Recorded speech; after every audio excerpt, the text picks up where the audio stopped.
so hello guys welcome to my new blog अनि आज हामी त्यो घुम्ने थियौँ अनि अहिले देशी लाइनमा चाहिँ पुरै वर्ल्ड कप चलिरहेछ अहिले पुरै झन्डा सन्डा लगाएर मान्छेहरूले यहाँ झन्डाहरू लगाएर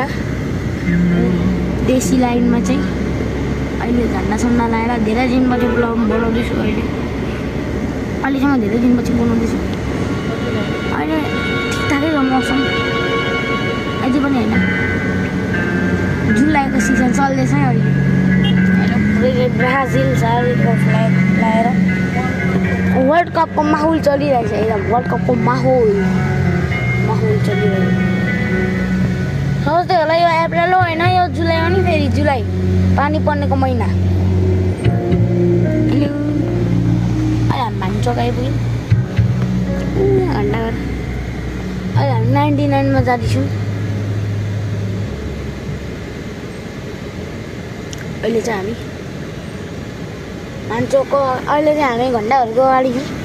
भानुभक्तको अगाडि भानुभक्तको पनि बर्थडे आउनु लाग्यो आज असारको थियो 19 गते भानुभक्तको 30 गतिखेर मेरो बर्थडे मलाई बर्थडेसम्म मलाई 3 केक गर्नु छ प्लिज गराइदिनु है मेरो बर्थडे आउँदैसम्म असार 30 गते हो भानुभक्तको पनि त्यतिखेर हो प्लिज मेरो गराइदिनु है 3 केक प्लिज हामी धेरै करिब छौँ धेरै करिब त होइन तपाईँहरूले गराइदियो भने भइहाल्छ अहिले हामी जाँदैछौँ भाटबडिनको तर्फ तर भाटबडिन होइन नानीले नयाँ कप किन्नु त्यसै हामी कार्पेट किन्नु जान्छौँ अनि म त भन्दैछु बाई बाई भाइ यता देख्यो जानु